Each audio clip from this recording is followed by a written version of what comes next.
అలాగే సోదరి మాజీ ఎంపీ సభ్యురాలు గౌరవ శ్రీమతి గీతమ్మ గారికి, అదేవిధంగా ఎంపీఎఫ్ స్కూల్ చైర్మన్ శిష్యురాలు గుణవతి గారికి, ధనలక్ష్మి గారికి, అలాగే అన్నదాత సంఘం అధ్యక్షుడు శ్రీనివాసరావు గారికి, శ్రీరాములు గారికి, శ్రీకాంత్ గారికి, అదేవిధంగా ఉపాధ్యాయులు సిబ్బందికు నా 77వ గణతంత్ర దినోత్సవ శుభాకాంక్షలు తెలియజేస్తున్నాను. అలాగే నా ముందున్నటువంటి విద్యార్థినులకు శుభాశీస్సులు, అలాగే 77వ గణతంత్ర దినోత్సవ శుభాకాంక్షలు తెలియజేస్తున్నాను.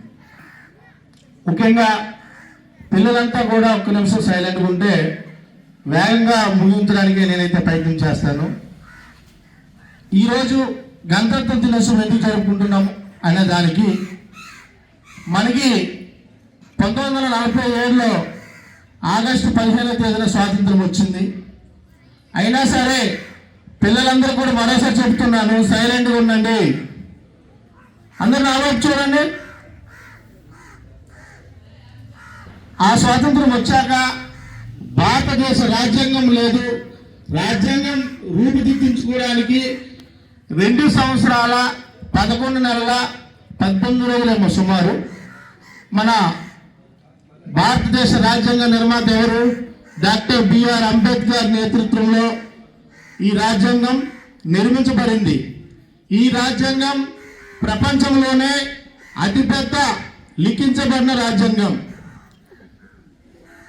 పిల్లలకి ఎవరు చెప్పినా అర్థం అవ్వలేదు కదా. నేను టీచర్ అవుతారు వ్యక్తి అనుకోండి, వేరేలా ఉంటుంది. ఓకేనా? వినండి ఒకసారి. అయితే మరి ఈ రాజ్యాంగం ఇంత గొప్పైన రాజ్యాంగం, ఇది ఒక పుస్తకం కాదు. ఇది కోట్లాది భారతీయుల స్వేచ్ఛ, సమానత్వం మరియు న్యాయానికి సాక్ష్యం, సజీవ సాక్ష్యం మన రాజ్యాంగం. మన రాజ్యాంగంలో కుల, మత, వర్గ భేదాలు తేడా లేకుండా ప్రతి పౌరుడికి సమానంగా హక్కులు కల్పించే రాజ్యాంగం మన భారతదేశ రాజ్యాంగం.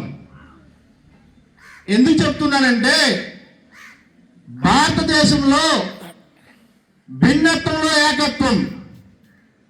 మనలాంటి లౌకిక రాజ్యం ప్రపంచ దేశంలో ఎక్కడా లేదు. మన దేశాన్ని మనమే పొగడాలి, గర్వించాలి. భారతదేశంలో పుట్టినందుకు మన దేశాన్ని మనం ఎప్పుడు కూడా చట్టాలు బాగోలేదు, లేకపోతే రూపాయలు బాగోలేదు అనకూడదు. ఇక్కడ జన్మించాం. ఎవరికి హక్కులు లేవు, ఎవరికి సమానంగా లేదు చెప్పండి. ఎవరికి లేవు? అందరూ చదువుకుంటున్నారు, అందరికీ అన్నీ అందుతున్నాయి. ఎక్కడ కులం ఉంది చెప్పండి? ఎక్కడ కులం ఉంది? ఈరోజు అన్ని కులాల వారితో నేను తిరుగుతున్నా, అన్ని కులాల వారితో కలిసి తింటున్నాను, అన్ని మతాల వారితో తిరుగుతున్నాను, అన్ని మతాల వారితో తింటున్నాను. ఎక్కడ భేదం ఉంది? భేదాలు అనేవి ఒకటే. ధనిక వర్గం, పేద వర్గం, ఈ రెండే ఉన్నాయి. కులాలు మతాలు అనేవి లేవు. అయితే ఇందులో కూడా మనదే తప్పు ఉంది. గవర్నమెంట్ ఏం చేస్తుంది? తల్లికి వందనని గవర్నమెంట్లో డబ్బులు వేస్తుంది, ప్రతి పిల్లాడు చదువుకోండి అని. దానికి మన ప్రైవేట్ పాఠశాలలో చదివించుకుంటున్నాం. గవర్నమెంట్ పాఠశాలలో చదివించుకుని ఆ అమౌంట్ మీరు తీసుకోవచ్చు. అక్కడేం తేడా ఉంది? అంటే ధనవంతులు ఎస్ఎఫ్ఎస్లు చదివించగలరు, పేదలు చదివించలేడు, లేదంటే శ్రీశైలంలో చదివించగలరు. ఇవన్నీ లేవు. ఇప్పుడున్నటువంటి తరుణంలో లేటెస్ట్ నవ్య డేస్ ఎవరి టాలెంట్ వాడిది. స్కిల్ ఉంటేనే, స్కిల్ లేకపోతే దేనికి పనికిరాం.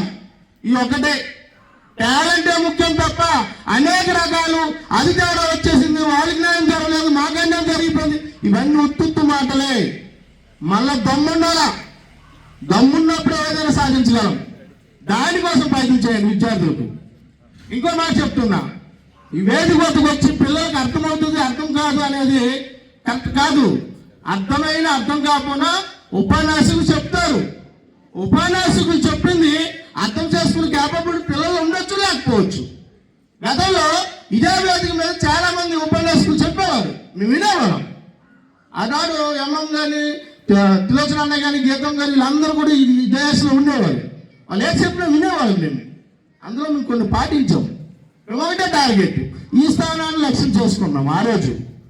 ఈ స్థానానికి ఎలాగైనా వెళ్ళాలా. ఇక్కడ గీత గారు మాట్లాడతారు, నేను ఆ రోజు ఎప్పటికైనా ఆ స్థానంలో వెళ్ళి మాట్లాడాలని నా లక్ష్యం పెట్టుకున్నాను. అంతే. చెప్పేది అర్థమవుతుంది అర్థం కాదు అది అప్రస్తుతం. అలాగే పిల్లలు కూడా చెప్తున్నా, ఏదేమైనా సరే మీ లక్ష్యం మీదే.